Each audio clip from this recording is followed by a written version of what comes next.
Jeff Snyder here for Collider, and I'm sitting down with the team behind No Man of God, a new movie about Ted Bundy playing at the Tribeca Film Festival. I'm joined by Elijah Wood, Luke Kirby, and director Amber Sealey. Thank you for joining me.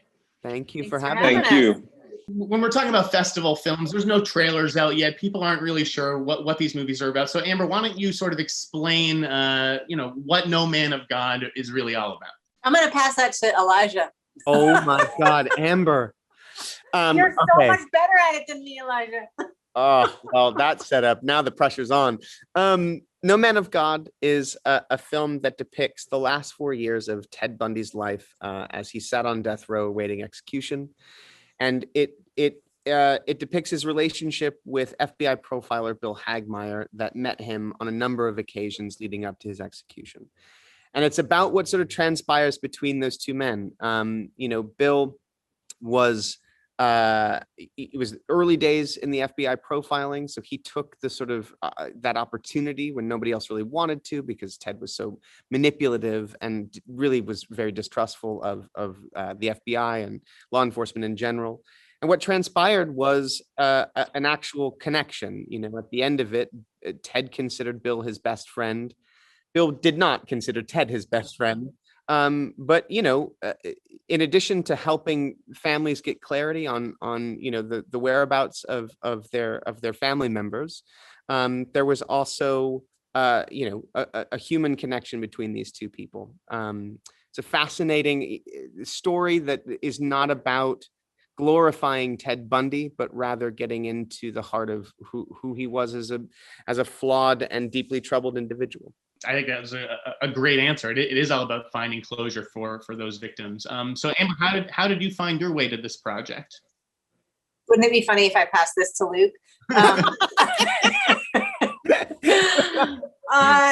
Clearly I'm getting hungry. This project came in the way that I think things are supposed to happen. It came to my manager. I think she just had a relationship with SpectraVision and knew them a bit, and it came to her. And I don't even know if they talked about me before that, but anyway, she sent me the script and I read it. And then my first thought was like, another Bundy movie? What the hell? And then I read it and it's such a great read. And I immediately had a take on it. And I obviously, have been a fan of Elijah's for forever and love SpectraVision. And so I was like, yeah, I'll go and I'll pitch my take. And if they like it, great. And if they don't, no worries. But I said to them, as like a parting thought, I was like, look, you don't have to hire me, but you need to hire a female director. Like, you can't make a movie about two men sitting in a room talking about raping and murdering women and not, in today's, climate, not have a female director. And they were like, oh, no, we're way ahead of you. We know that already. And so we just connected and they liked my take and it was off to the races. And Luke, as Amber noted, we have seen a lot of Ted Bundy's on film, especially lately. But I thought you were really terrific. I loved how what you brought to that role. So how did you approach playing Ted? Did you look at other performances to sort of differentiate your own, that kind of thing? I didn't look at other performances. I approached it with great hesitation and reluctance and fear. But I kind of entrusted Amber to sort of take us on a bit of a ride that was, not going to be, for all of the kind of ghoulish reasons that one can endeavor to tell this story. There is a kind of a glut of research available, and I took as much of it in as I could stomach, depending on the day. And I think all of it was probably very, very valuable. I do think probably the richest resource that we all had was, Bill Hagmaier being available over the phone. He is a, exceptional resource. He's also, just a, something about him gave the thread of it all humanity and made my hesitation sort of just dissipate quite quickly, because his experience is real, truthful, and he's the real deal. So that to me, I think was probably the best gift that we had. That was going to be my next question for you, Elijah. In all these books that I've read, Hagmaier is often like a supporting character. So it's kind of really cool to see him as a lead. What were your discussions like with him, leading up to production? And what do you think makes him such a good profiler? Well, look, if circumstances were different, we would have spent a lot of time with him. So I only regret that we made the film during a pandemic for that specific reason. We had, plans to travel east and sit down with him and engage in a lot of conversation. That being said, definitely spoke to him. And, I think it was important for me, I certainly felt the responsibility of bringing him to life in an honest and truthful way that felt accurate and true to his experience. And yes, you're right. He is not a star performer in the history books that pertains to the life of Ted, and that's actually for a reason. It's because he's not. He doesn't have an agenda. He didn't make a book. He didn't grant a lot of interviews to discuss his relationship with Ted. He's a man of integrity. He was there to fulfill a specific purpose, largely to bring closure to families and to try and tie up those cases, and as best he could, whilst also trying to understand the psychology of Ted. So it's his humanity and his integrity that is a through line of that particular story and is true of his entire career. And when you speak to him, that becomes so apparent as well. I don't know if that's totally answered your question, but I think there's a very good reason why he's a side character in the grander stories of Ted, because he's not a loud personality. He's gentle, he's intelligent, he's considered, he's human. He doesn't approach, what he does, which isn't to say that the others are bad at their jobs. They're great at their jobs. It's just a very different approach. And I think what's sort of lovely about him is he's unassuming. Very humble. And it's that quality actually that allowed him to be uniquely, innately perfect for that relationship with Ted. Ted was so distrustful of law enforcement, and Ted wanted to be the smartest guy in the room as well. That was a big part of it. But Bill is disarming in who he is, and that allowed for that connection to even be possible. As great as your two leads are in this film, Amber, the scene that kind of has haunted me is when you stay on that production assistant, that female production assistant, and you're forced to watch her listen to Ted recount his crimes. Can you sort of talk to me about that scene and what you were hoping to, communicate to the audience with it? Well, in a sense, that's almost like that. And then also in the under the water monologue that, it goes sort of meta. Those are the two moments that I think encapsulate the best, like what I was trying to say, why I was directing this movie. I mean, putting it really bluntly, like watching her have to sit and listen to these two men, talk about these horrendous crimes is sort of like what I felt as a human being, being like watching our society, and I include myself in that, be so fascinated and interested in people like Bundy. So it was kind of like, that's the most me moment, I guess, of the movie, those two moments. But I love that. I don't know. I don't know. I just had that idea, and I was like, I love that. Like, the natural choice would be to stay on Bundy, and I just thought, like, what's it like for the women in the room?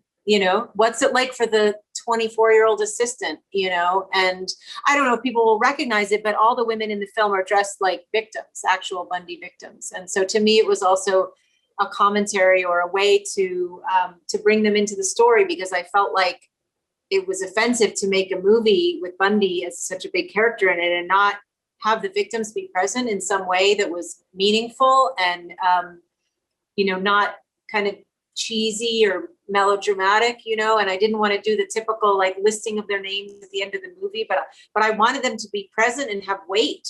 And so, the women, I don't know if you noticed, but throughout the film, like the women, first they're just clocking Bill and looking at Bill and clocking Bundy. And then they look directly at us and they're asking us essentially, why are you so fascinated with this guy? Why do you remember his name and not my name?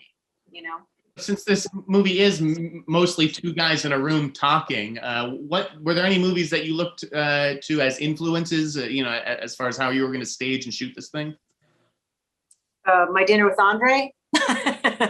I mean, there are a ton, but honestly, it was mostly, I like to do a lot of visual research in the beginning, and then at a certain point, I have to sort of shut the door to other filmmakers because I'll suffer from just too much fear and anxiety and imposter syndrome, and like I'll never be as good as them, so I try not to borrow or mimic too much from the filmmakers that I admire, but I certainly do when I'm coming up with the look of the film and the tone of the film. I do a lot of research on other movies, but then it's really just I come at it from an emotional place. I used to be an actor, and so I come at it from a place of like, who are these people, what are they feeling, what are their objectives, like what are they trying to get the other person to feel.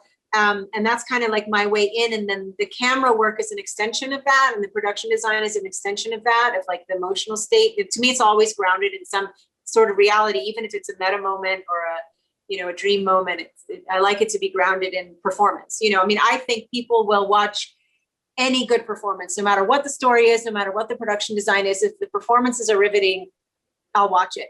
If the performance is bad, it doesn't matter how good the story is or how good it looks. I'm not involved. So to me, the most important thing is the performance, and I just really lucked out having these two rock stars, who can do anything I threw at them. So it's really fun. And Luke, is it tough not to judge such a despicable character like Bundy when you're playing him? Because you do have to sort of present what little humanity there is there. Yes, it is hard, definitely hard not to judge.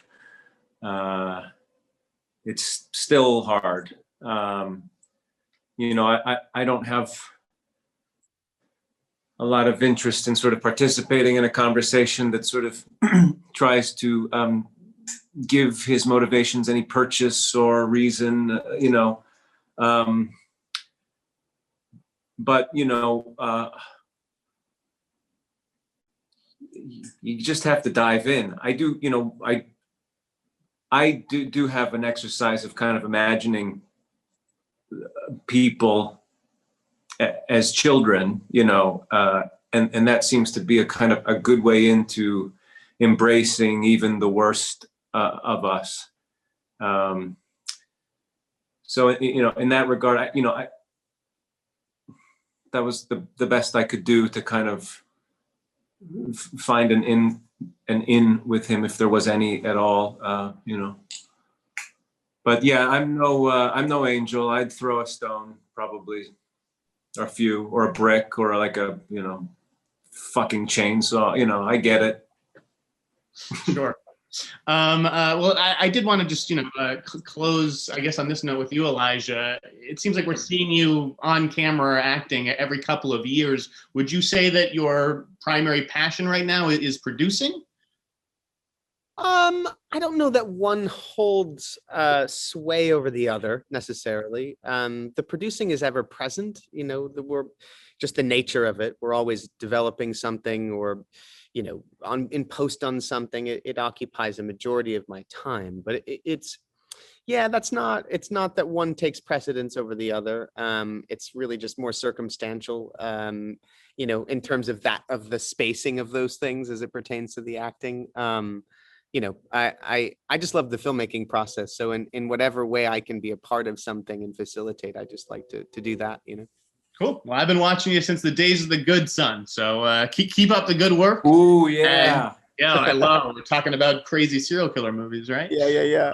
Well, thanks, Jeff. That's nice. Thank you. One of my favorites. So everybody check out No Man of God at the Tribeca Film Festival. Elijah, Luke, and Amber, thank you so much for joining me. Awesome. Thank you. Yeah.